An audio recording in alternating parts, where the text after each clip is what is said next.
I'm going to demonstrate how to make a nacho cheese sauce with American cheese and a roux, which is composed of a tablespoon of butter combined with a tablespoon of flour, or in your case, you may be equal parts of butter and flour, depending on your amount of cheese that you use.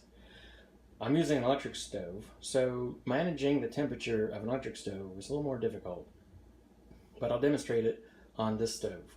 I'm going to put the heat on to 7 and put my butter in.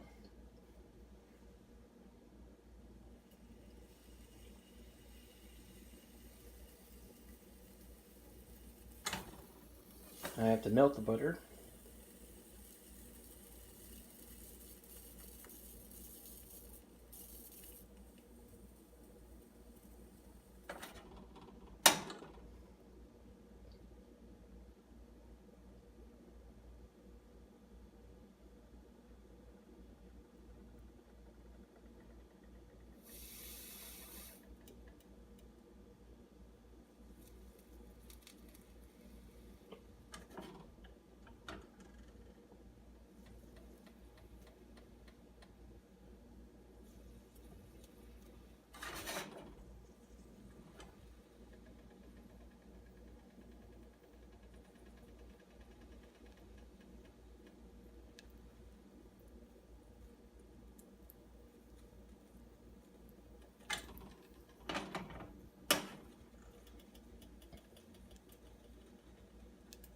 By the time the butter has mostly melted, there will be a tremendous amount of heat built up in the pan.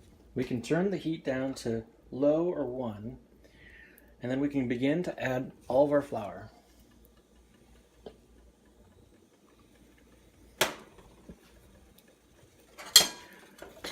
Combine the flour and the butter with a spoon or a whisk.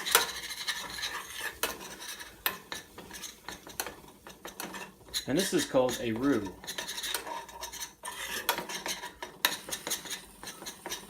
Before the roux changes to a darker color, we will have to add our milk, and we'll need about a cup of milk for this mixture of a tablespoon of butter and a tablespoon of flour.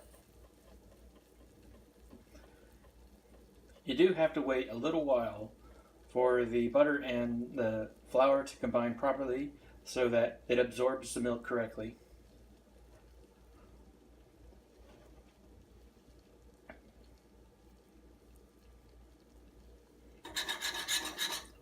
We've lost a little bit of heat from our pan, so I'm going to raise the heat to 4.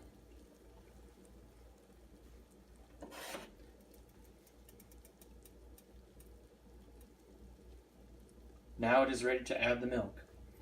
It is important not to add milk too quickly, otherwise the roux will get lumpy, and it'll be very difficult, if not impossible, to remove the lumps.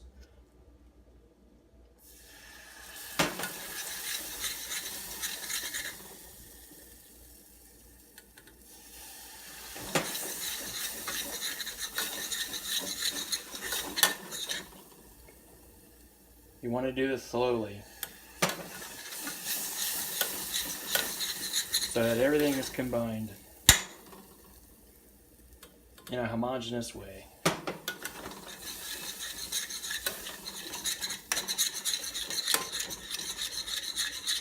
You'll end up with a paste at first, and then something smoother, like a soup.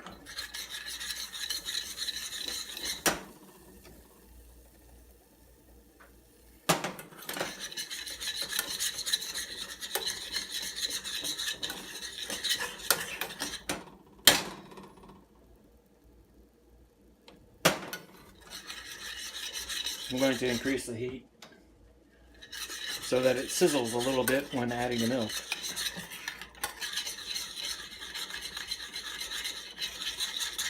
Make sure it's nice and homogeneous before adding too much. That's about right.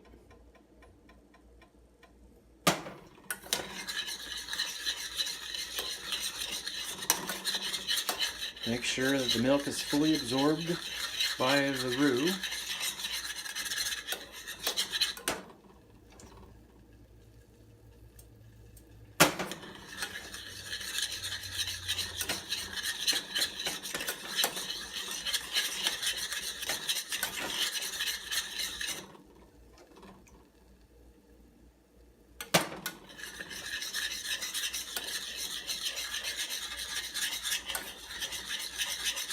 you don't do it slowly, you'll end up with a lumpy, yucky mess.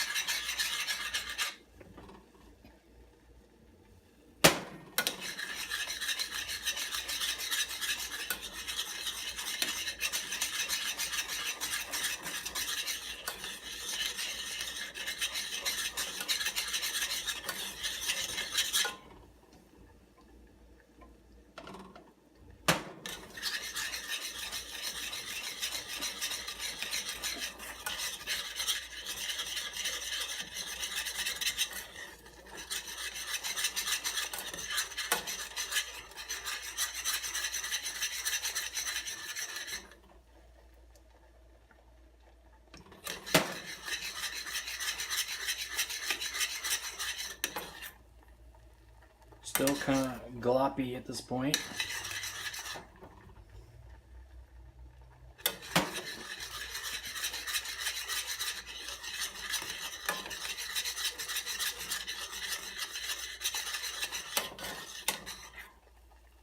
It's pretty good. That's about the consistency that I want. I'll add a little bit more and reduce the heat to off.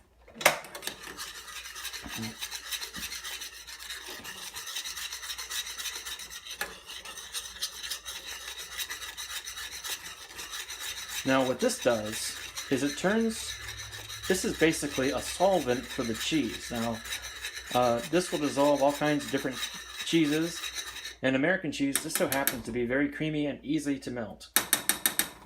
So I have 5 slices of American cheese. I'm just going to throw in all at once and just kind of cover the cheese with this super hot lava-like substance which has been made. And then just cover it good. Put the lid on it with the heat off. And wait about a minute for the cheese to melt. And then it can be stirred in with the rest.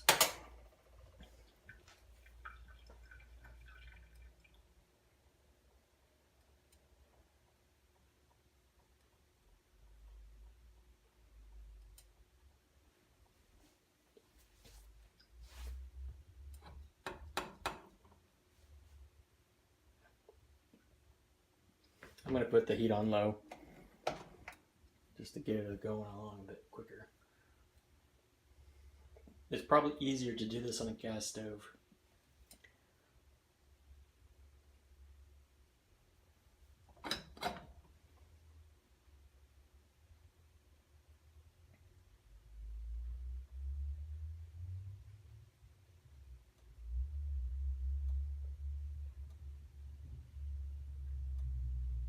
And you don't have to make a small amount of nacho cheese. You can make larger amounts. It takes about the same amount of time to make a large amount that it does a small amount.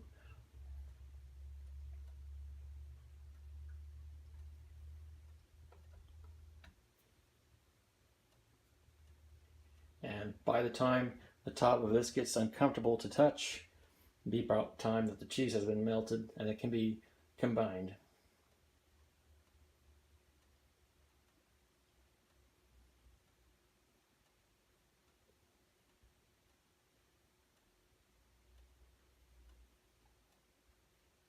It's pretty good.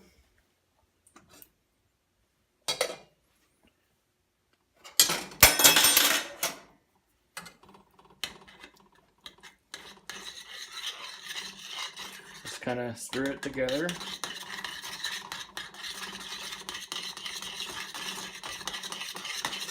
Let me cheat and increase the heat a little bit to melt the line faster.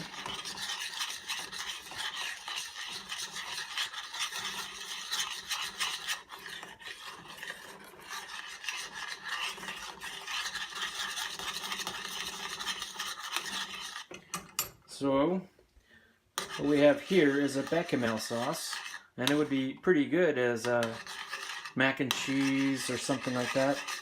But since we want it to be nacho cheese sauce, we'll add. You can use different kinds of peppers if you want, but I'm going to use just off the shelf habanero sauce. As soon as this is done melting. And I just kind of do it by taste. I wouldn't tell you to put in a tablespoon in there. It might be too much. Maybe a teaspoon is all you want. So just do a little bit at a time until it's about the spiciness you like. And that will be nacho cheese sauce. There we go. Nice and smooth. And this will thicken considerably when it cools. I'll just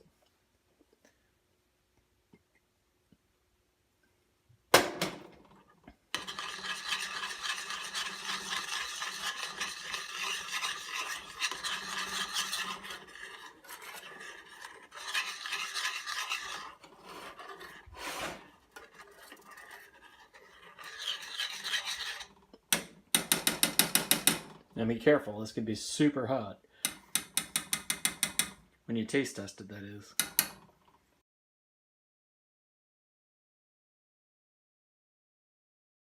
Not quite yet.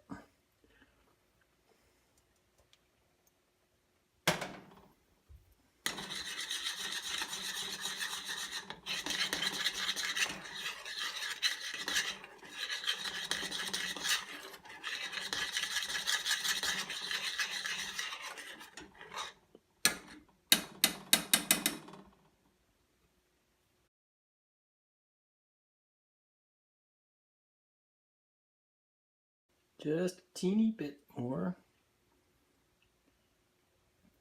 I like mine spicy.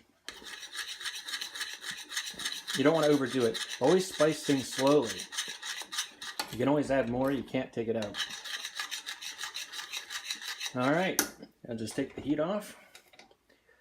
And you can pour it over your chips or make a nacho bel grande if you like. There you go. Nacho sauce.